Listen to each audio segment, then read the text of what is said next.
Tayo sa SM kasi yung ating pinaradahan sa City Hall, hindi naman tayo konsehal, so kinuha yung parking space, no? Kasi hindi tayo government official, so yung mga slots sa City Hall mga taken yan. So ngayon tayo ay magje-jeep papuntang City Hall. Galing tayo sa City Hall, nandito tayo ngayon sa SM. Ito si Manning Guard. Checkpoint tayo, sa baka may dala tayong firearms, ha? Nagbablog Manong, ha?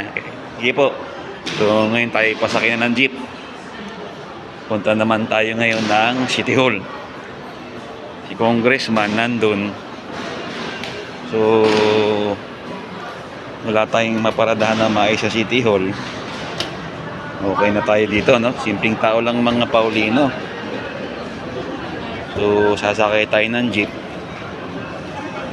para mabalikan si Congressman, no? So yung parking ticket natin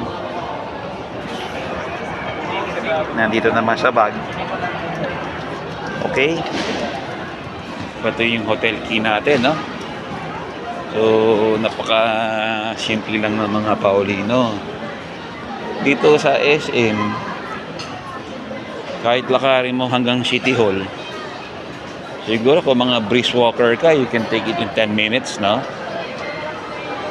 O kung senior ka, medyo matagal. Pero pakita ko lang sa inyo, ganito ang ginagawa natin dito sa Olongapo. Kasi ang mga Paulino, napaka simpleng tao lang yan, diba? Sumasakay din kami ng jeep kasi hindi kami nagnanakaw sa gobyerno. Yung mga nakakabanggaan natin dito sa politics, hindi mo man lang yan sila makitang sumakay ng jeep.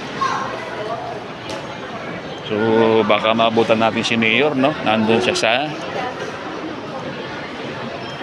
siya sa Rizal Triangle kasi parang may sports fest. So andun pa rin si Mayor.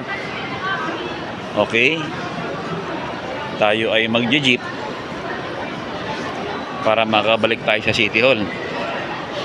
Okay, sandali lang itong sakay ng jeep na ito. Bye. The time now is 5:04. Siguro mga 5:15 nandun na tayo. Depende kay Manong jeepney driver kung gaano siya katagal maghihintay sa magkukuha ng pasahero. Okay, ito na yung exit. Paglabas mo dyan, sakayan na ng City Hall, sakayan na ng jeep.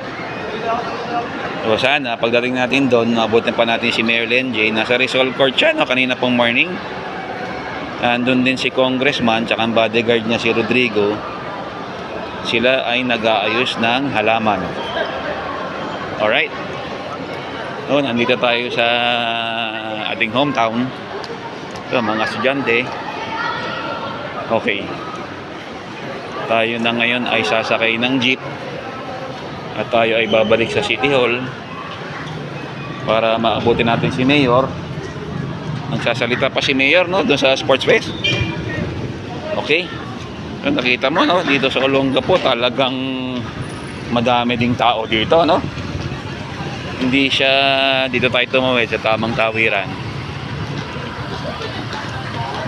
Ang tawag ni Kuya Roland dito sa hometown namin ay highly urbanized.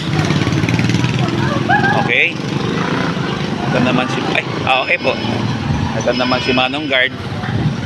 Siya naman ang nag-aayos ng traffic dito, napapatawid ng mga tao. So makita mo, pinahinto niya tayo, no? Kasi itong mga sasakyan ay pinapago niya. Okay, so nagpatawid na si Manong Guard. Pwede na tayo tumawid. Nandito naman tayo, no? Dito tayo sa may sakayan ng jeep. Sasakay tayo ng jeep. Pag nakasakay na tayo ng jeep, papatayin ko muna tong cellphone, no? Medyo ang crime rate sa Olongapo talagang napakababa. Hindi ka matatakot dito maglabas ka ng cellphone na titirahin ka ng mga kawatan dito.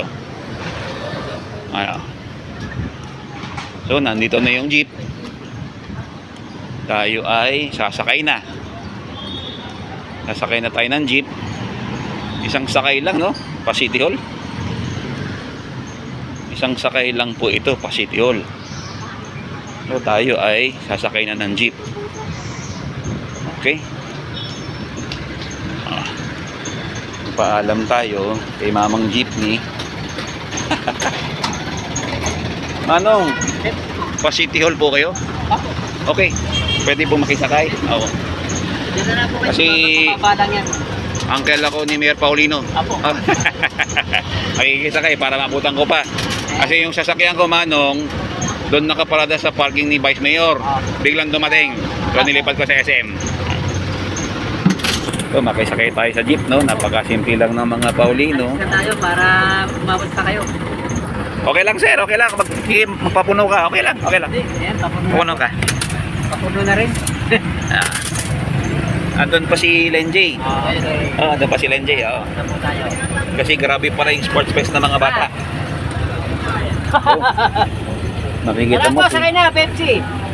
si Manong, no? Si Manong driver natin, no? Mababa ang crime rate dito sa Olongapo. Hindi ka basta-basta isnatchan ng cellphone dito, no? Opo. Mababa. Napakabuti ng ating driver. Ha? Pepsi. Dali lang, ha? I-terminate muna natin ng video kasi babayaran natin si Manong driver, no? Yan ang income niya. Sige po.